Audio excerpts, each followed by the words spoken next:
Amerika Birləşmiş Ştatları dövlət katibi Marco Rubionu daim prezident Donald Trumpa məxfi kağızlar verərkən görmək mümkündür. Rubio apardığı qeydləri Trumpa təqdim edərək bəzi məsələləri ona xatırladır.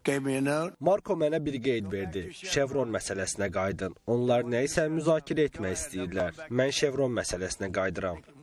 Amerika Birləşmiş Ştatlarının 72-ci dövlət katibi ölkənin xarici siyasətindəki son addımlarının memarı sayılır. Rubio həm də ölkənin arxivçisi və milli təhlükəsizlik üzrə müşaviri kimi fəaliyyət göstərir. Onun Ağ Evin Latın Amerikası strategiyasına yeni istiqamət verdiyi bildirilir. CNN yazır ki, Venezuela prezidenti Nicolas Maduro'nun həbs olunması planı Rubio'nun uğurudur. Kubalı Rubio, Venezuelalı miqrantların məskunlaşdığı Cənubi Floridada yaşayıb.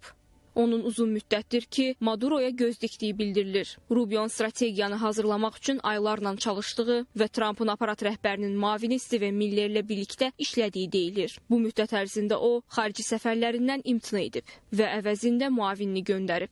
Donald Trump Rubio'ya Venezuelanın idarə olunmasına kömək etmək tapşırığı verdiyini deyib. ABD Başkanı Trump'ın Beyaz Saray'da yapmış olduğu bir cümle aslında bunu ortaya koyuyor.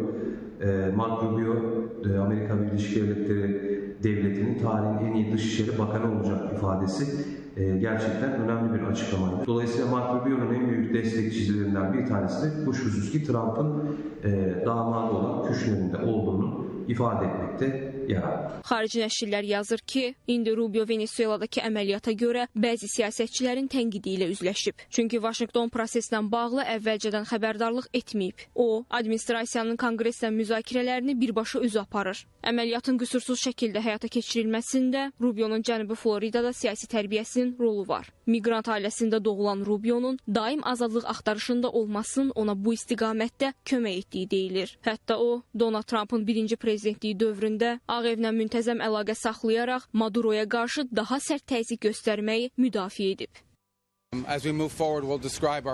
Aydındır ki, ictimaiyyət qarşısında müzakirə edilə bilməyən çoxlu əməliyyat detalları var. Venezuelada ilişib qalan karantin və sanksiyalar səbəbilə çıxarıla bilməyən bütün nefti götürəcəyik. Biz bu nefti bazarda bazar qiymətləri ilə satacağıq. Venezuelanın məcbur qaldığı endirimli qiymətlərlə yox. Əldə olunan vəsait isə elə bir şəkildə idarə olunacaq ki, onun necə bölüşdürülməsinə biz nəzarət edəcəyik. Venezuela xalqının xeyrinə yönəldiləcək.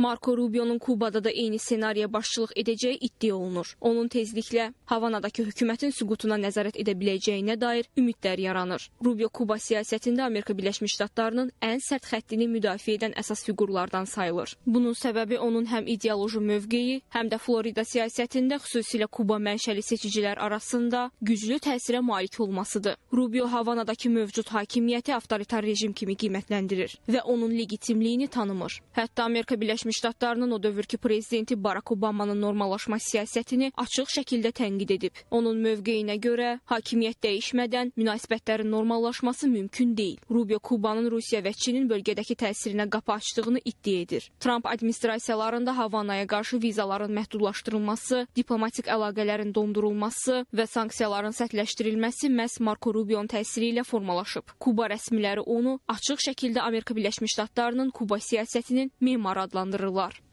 Marco Rubio Neo Monroe siyasətinin davamçısıdır. Yəni Neo Monroe siyasətinə görə bütün qərb yarımkürəsi Amerikanın təsiri altında olmalıdır. Bu Qrinlandiyadan başlayır ta ki Cənubi Amerikanın ən cənub hissəsinə qədər olan bir materik iki qitəni əhatə eləyir. Onun kommunist hakimiyyətinə qarşı böyük bir nifrəti var və onun da ən böyük həyatı məqsədlərindən biri, bir növ ailə məqsədlərindən biri, ailə missiyasından biri bu kommunist ideologiyasını Kubadan tam olaraq sıxışdırmaq və Kubanı azad Amerikanın bir növ tərkibinə salmalı. Ştat kimi yox, təbii ki, əhatə dairəsi kimi.